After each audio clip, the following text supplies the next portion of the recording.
true professional wrestling legend. He's been a booker. He's been a manager. He's wrestled a little bit, too. He also knows how to use a tennis racket pretty damn well. He is the man they call James E. Cornette. Mr. Cornette, how are you today, sir? Fred, I'm excellent. How are you? I'm doing quite well. Now, a lot of listeners may not know this, but I was lucky enough to be cast as Vince Russo for your Ring Roast DVD a few years back, where I actually had a bucket list moment and you took me out via tennis racket shot. Do you have any memories of that moment? Well, actually, no, I've slept since then, but no, I do remember it. I blame Zeb Colter for the whole incident. That dirty Dutch Mantell. He was the instigator and the go-between in arranging you to be the sacrificial Russo for the conclusion of the roast. So I hope you recovered sufficiently. I understand you spent about 6 months in a wheelchair. I did. It was rough, but I'd say it was well worth it. I asked Dutch, I was like, what do I say to Jim? He goes, just do your Russo impression. I was like, all right. So I came out on stage and I was like, I invented Luthez, Steve Austin, The Rock, Billy Kidman. You didn't invent anybody, you son of a bitch. And Jim's getting all angry. You invented air and water. And water, you know? And then I hit you so hard. Andy Kaufman didn't wear the neck brace that long after Lawler pile drove him. Then you were incapacitated and hooked up to tubes in your various orifices. Yeah, and I was dragged out like a sack of potatoes. It was a rough night, man. But I learned the hard way. A tough night. You know, it was a real tough crowd. Yeah, it was a tough crowd, bro. They're from New York. It was New Jersey, okay? They don't understand it, even though I live in Denver right now, you know? Vince Russo, bro. Hashtag it. Oh, man. Well, we'll probably cover a little bit of Russo, but on a more positive note, you've been doing a whole lot these last few months, my friend. UK tour, podcasting, Jim Cornette in the 21st century, all over the place. I look online, you're doing an interview, you're hosting a show, you're doing a podcast, you're on the stage. Can you tell fans what you've been up to the last few months? Well, you didn't leave me anything to talk about. You covered everything.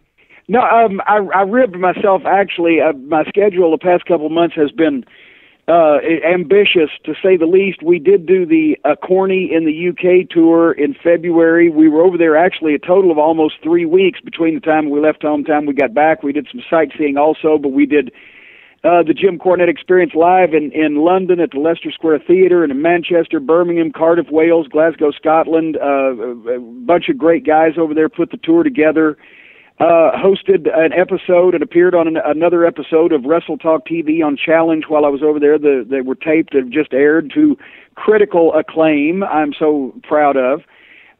We got back and immediately we were at the Lexington Comic and Toy Convention over at Rupp Arena in Lexington, Kentucky in March, where we met a bunch of fans, did a book signing, merchandise sales. I have a burger named after me, by the way, at Huge Ass. That's Hughjjas Burgers in Lexington.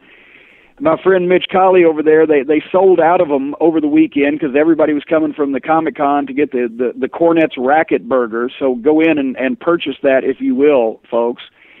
Then the following week, I was an emergency replacement at Cape Con in Cape Girardeau, Missouri, at the comic convention there for Jerry Lawler, who couldn't make it, and got to do not only my booth, meet a bunch of the fans, a bunch of the people listening to the Jim Cornette Experience on my podcast, but also did the show live there that night at the Cup and Cork, which was a wonderful location. And I'm fixing to go to New Orleans for a week, one day of which will be spent at the Mid-South Wrestling Legends Fan Fest on April 4th at the Seeger Center in Chalmette with the Midnight Express, the Rock and Roll Express, Bill Watts, Bill Dundee, the Fantastics.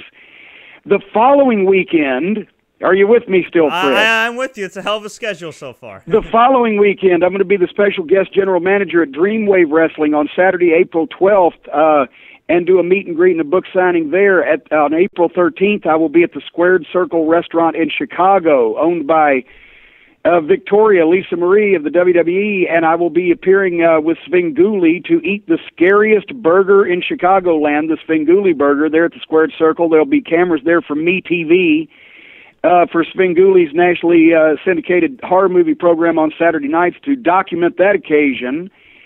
And then I'll be at Star City WrestleFest on April 26th in Salem, Virginia at the Civic Center signing books. And in May, June, and July, chances are I'll probably take time off and not leave the house because I'm supposed to be writing some books. And this is in addition to my Jim Cornette Experience podcast that airs every week on MLW.com, or you can go to JimCornette.com and click on the podcast button to link to that, or Click on events and appearances for a complete lineup of what I've told you about. So it's one-stop shopping, JimCornette.com. And in my spare time, I'm donating my time to a halfway house for girls who won't go all the way. Wow, hell of a schedule, my friend. That's you're keeping yourself quite busy. I'm too old for this. I'm going to retire again soon. And you actually did recently part ways last year with Ring of Honor Wrestling. Has this been the longest you've been not involved with just one particular promotion? It's been the longest I've not been involved in wrestling. It's been wonderful. With the exception of the Wrestling Legends Fan Fests and get-togethers of that type that I truly enjoy and always try to make. I have not done a wrestling event for a year and a half. Now, I am doing the Dreamwave job because those guys, it's their 5th anniversary, and they've been very nice to me. But I look at that as primarily a book signing and meet and greet, and then I will make some rulings based on my recommendations. Whether or not they're followed is not up to me to physically uphold. Now WrestleMania, right around the corner. I know you don't watch much of the product these days, because, and admittedly, especially for somebody like you that actually knows what you're doing, it can be hard. Yeah, I'm overqualified, right? I'm overqualified. Yes, if you try to watch wrestling sometimes with too much logic, it does hurt your brain. TNA Impact. But anyway, WrestleMania is right around the corner. You were not only involved in WrestleMania as a talent in the past, but you were in creative or booking, for lack of a better term, with WWE for a number of years as well. Around this time, are there any fond memories of WrestleMania that come to mind? Oh, yeah. I mean, I've told this story before in different places, but it's amazing that the first time that I ever walked into Madison Square Garden in my life, I walked in to manage the WWF champion in the main event at WrestleMania 10.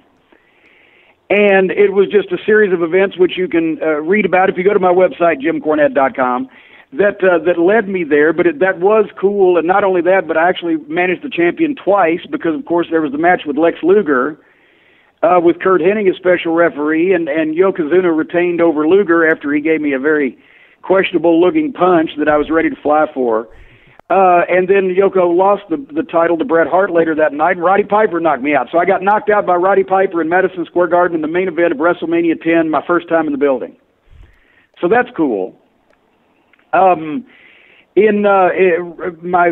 probably greatest memory of WrestleMania is just because it's so outlandish that I actually wrestled at. Jerry Lawler has never wrestled at WrestleMania. Guess who has?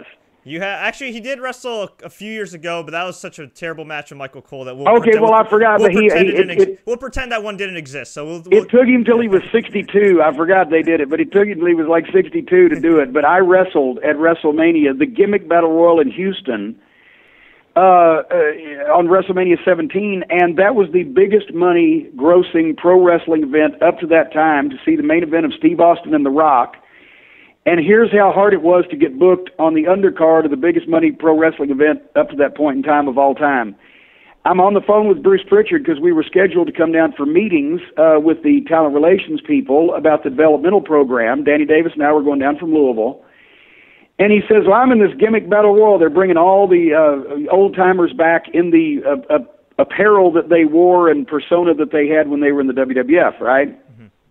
And he said, I'm in it as Brother Love. And I jokingly said, well, you ought to put me in it and I'll get in the corner and beat you up so we'll stay safe and none of those old-time assholes will, potato us, right? Yeah. He says, you want to be in it? I said, is it extra fucking payoff? He said, yes. I said, okay. That's how hard it was for me to get booked to wrestle on WrestleMania. And once again, how outlandish is that when people aspire and dream their entire lives and never get to WrestleMania, and I got it by being an asshole and a smart ass. So those are probably my two favorite memories. That's awesome. Now, you also were a part of OVW for a number of years when it was a developmental territory for WWE.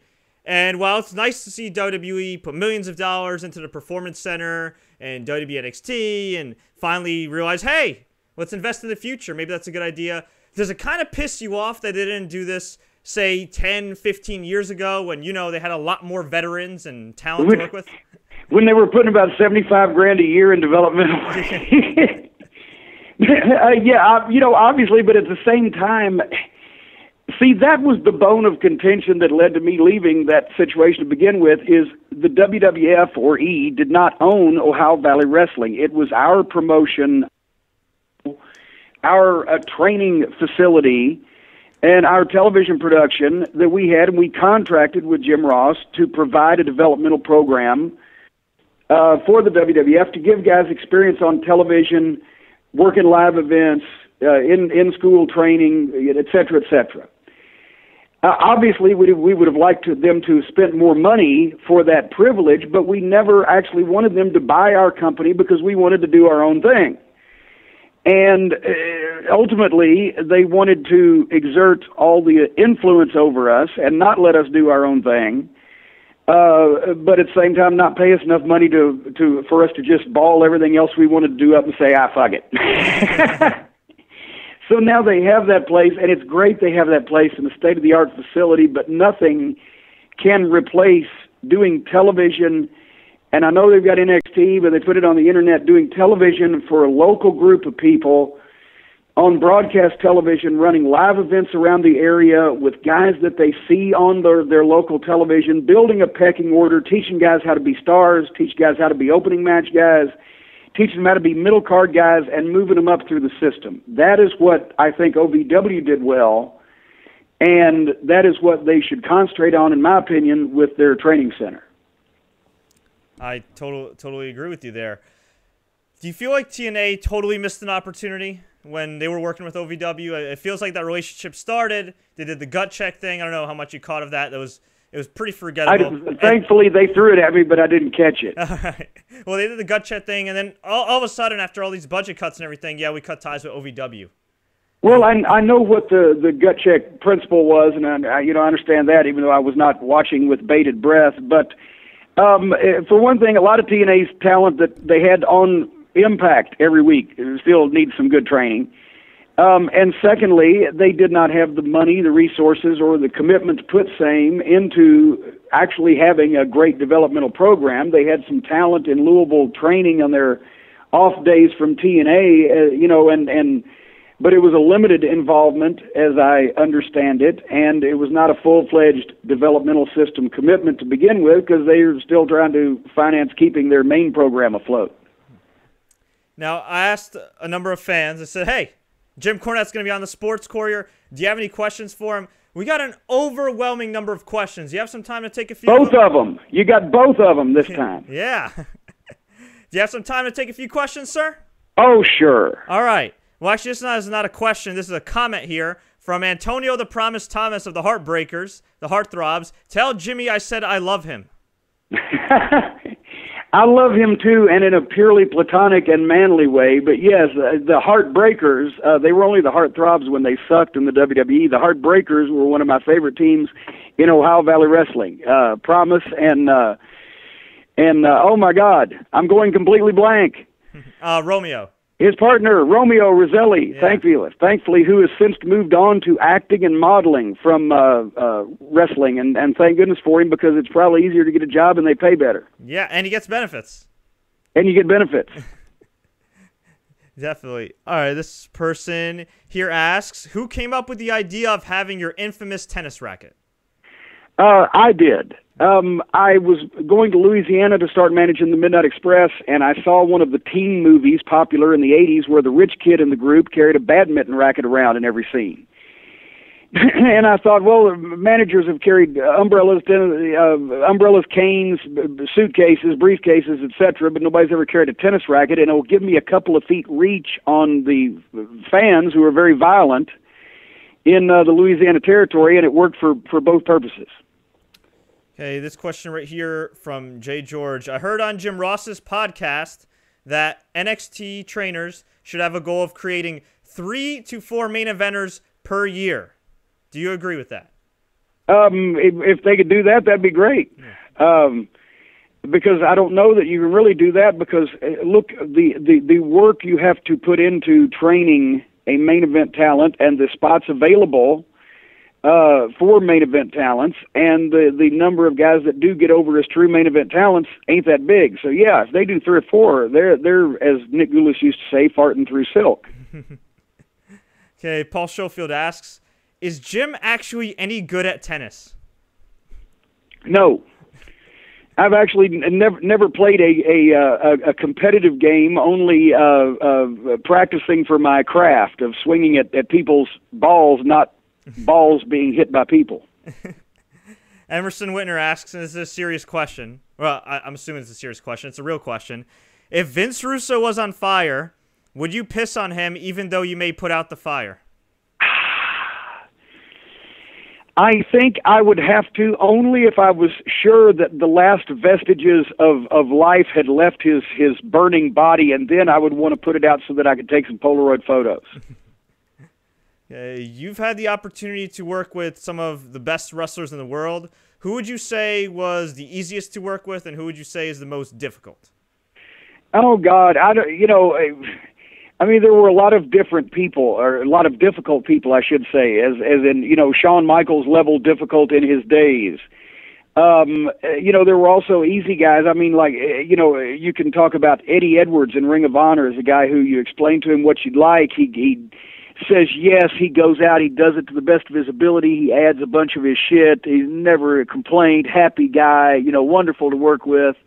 But there's a bunch of those guys. If I start naming people, then I will leave a bunch of them out. And, in his day, Bobby Eaton was one of the easy. Bobby, go be great. Boom, done. Have time for a sandwich now. So, but I don't want to single anyone out because also I haven't had time to research it. And if I leave out a real prick, I'd be upset later. Did you hear about the former ROH champion Kevin Steen doing a tryout for WWE? I would have loved to have been a fly on the wall to see that, yes. Apparently, he got himself in pretty good shape, and I guess I'm just curious on your thoughts on his WWE prospects. I mean, of course, Eddie Edwards, Davey Richards, they apparently had a great camp. They even got a tryout match and a trial in NXT for a couple weeks, but unfortunately weren't signed. What do you think about his WWE chances when his diet is right? Well, you back and forth from Steen to the Wolves. First of all, the Wolves... like I said, I'm a big Eddie Edwards fan. I don't know if Davey said anything that worked against him during his tenure there, but he seems to do that for a habit. With Steen, a great idea, lose weight and get in shape. I wish I'd have thought of that 4 years ago. Oh, wait, I did. I haven't seen him, but if he has lost weight and gotten in shape, although the last time that I saw him, if he's lost weight and gotten in shape until now, he's hired Richard Simmons as his personal trainer. But I have no knowledge of how he did and hope he does well because in that relationship, one of those folks, either the WWE or Kevin Steen, would probably be driven completely insane. Justin here asks, were you surprised that WWE never called up Chris Hero to the main roster, let alone brought him on for dark matches or house shows to help young guys work? Am I surprised? No. Do I think it's ridiculous? Yes. That's two different questions. I was a big fan of Chris's when he was in the Kings of Wrestling. I thought he and Claudio were the modern-day Midnight Express, the best heel tag team in wrestling of any company, just with, what they could do, the way that they presented themselves, et cetera, and I was sad when they signed developmental deals because as a fan, I was happy for them they might make some money. I was sad for them as a wrestling fan that I wouldn't get to see more of those Kings of Wrestling matches. And I always thought that Claudio had the inside track because, of course, obviously he's got the look that they like, and I thought it would be an uphill struggle for Chris because while he actually helped train Claudio along with a bunch of other guys over his years, he has so much experience, but he doesn't look like what they look for traditionally, and it would be a more uphill climb. But I'm just... I don't know why you would take a guy like that's got that much experience but still with it on the modern scene and can relate to the young guys and say, hey, you're our fucking head trainer for the guys that come in from independence to try to teach them the ways of the world. I mean, I don't know. I have no idea. All right. It's not my week to watch them. All right, this is an interesting question from Anthony right here. Obviously, you know John Cena quite well. He's had an amazing career. Do you think he is at the stage now where he should be helping WWE make new guys for the future? Well, yeah, I mean, I think you can always be in a position where at the right time you help make a new guy for the future, but that depends on whether they ask you to or want you to. I don't think that John would ever have a problem doing that, especially with somebody he believed in, but I don't know that they're ready to ask him yet. And I mean, part of it is, do we think the guy is ready to jump that bridge from kind of main event guy to top level superstar and beat one of the few faces of the company, or the face, depending on the situation? So, I'm always in favor of making new guys and getting new guys over, because people always want new talent. But sometimes, if it's not the right situation, you try to make a new guy and you just end up hurting the guy you had, but you don't make the new guy. So you're saying it should also kind of be organic too. Like, you don't just want to make a new guy for the sake of. Well, yeah, you don't just say, "Hey, I bet Joe's going to be good. Let's put him over Cena. That'll get him over." That's not what gets him over. That's what you got to get a guy over first, and then that's what gets him to stay over. Is enough wins over guys like that. You can get over just by beating the rank and file members of the roster and doing some entertaining shit. But you don't get over and stay over as an icon, a legend, a money guy, unless the right opportunity presents it, a la Mick Foley bringing Triple H along in with 2001, whatever the case. You see where I'm going with this? Yes. Yes, I see. And, well, besides yourself, another guy who knows how to get talent over is our mutual friend Dutch Mantell, who is the first cousin, the very close cousin of Zeb Colter. Dutch Mantell. If that is indeed his real name. If that is his real name. And Dutch Mantell was in TNA for a long time, along with you. And I'm just wondering, did anyone ever think, hey, wait a minute, we should have this guy manage one of our wrestlers? Because I find it hard to believe that he was in TNA for almost a decade. He leaves TNA. He's, kind of doing his thing on indies and stuff like that and conventions. Pops up in WWE. He's one of the hottest heels in the business. Well, the thing is, he could have popped the corn, too.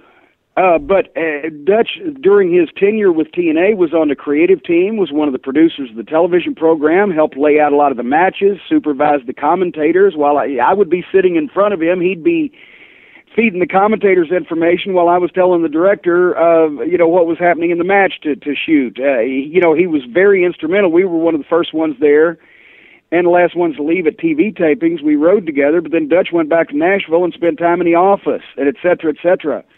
And with television production, post-production. So I don't know that anybody ever came up with the idea to have him be a manager, because he was already such an important part of the process that is like, yeah, he could pop the popcorn too, but how does he have time?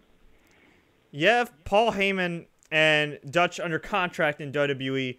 Neither are involved in any type of creative process whatsoever, except maybe perhaps their own programs. Do you think it would be in WWE's best interest to approach these guys and get them involved in creative, or do you think at this stage, at least in regards to Dutch, since you know him better, maybe it's better off that they don't deal with that stress these days? Well, they've ridden that horse with Heyman, and I think, and once again, I think it's one of those relationships that drives both sides mentally insane.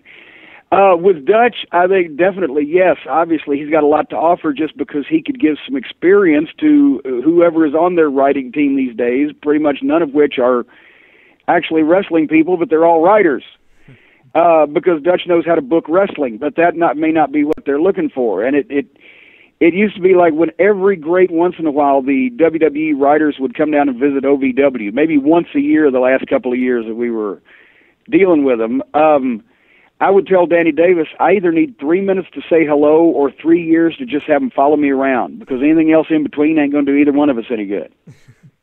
Yeah, and for those that don't know, when you're in OVW, I mean, they would always change up storylines on you, or not even do that. But I remember, I think back in the day, I think it was Damager, who later became Danny Basham. I know where you're going with this. I'll lead the charge. Yeah, he was in a blood feud with Doug Basham, and I guess you could tell the story better. But I'd been pushing the team of the Damager and Doug Basham as one of the top athletic young heel teams in the business that had not been on national television. They were excellent in the ring. They were having wonderful matches. But they weren't guys that the WWE found originally. They were guys that OVW found, and the WWE put them under contract, but they would never use them. Pitch them as a great team, never use them. So finally, after about a year and a half of being a team, I pulled the trigger on breaking them up for all of my summer shows at Six Flags Kentucky Kingdom. They were going to be in main events against each other and tag team matches where they would have a WWE superstar as partner against the other one was some WWE talent. Big program, right? And they shaved Doug's head and made him a brother tag team the week after I actually did the angle in OVW without even telling me. I saw it on television. And then all summer long, I had to use the cover of the story that Doug Basham, through his woman, had secretly gotten to John Laurinaitis, who was involved in talent relations, and bribed him to try to force the Damager to quit wrestling by either making him wrestle as his brother due to his contract or walking out. And Damager wouldn't give him the damn satisfaction. But in OVW, where that wasn't in effect, they could beat the shit out of each other. And it worked. They drew money in the wrestling school all summer long with all these matches. And we had great crowds, and they had great matches, and then they took them to the WWF as a team and completely fucked them both up. And what's funny too is you actually got John Laurinaitis on the air, right? You got him actually. By the time we got finished with him, because every time that they would bring Nick Dinsmore, OVW original, who the fans loved, and he was the top babyface and the OVW champion, they bring him up and make him a retard named Eugene. So the OVW fans were so mad that they would love all these wrestlers who had all these great matches, and then they'd go up there and they'd either have some stupid gimmick or they wouldn't acknowledge who they were and make them do something foolish that was less than their presentation in OVW. So that I had to give the fans a scapegoat, so I blamed John Laurinaitis of talent relations. And by the time he came down and made an appearance on TV, he had more heat than any heel we'd ever had. And then I brought Jim Ross out to overrule him because JR is an icon, and the place, they threw babies in the air. It was hilarious. That is awesome. They own the OVW tape library, right? At least like the older one with like John Cena and like those guys when you were booking? Yes, we made that particular arrangement with them a number of years ago. All right, well, hopefully they have it on the network. I'm sure.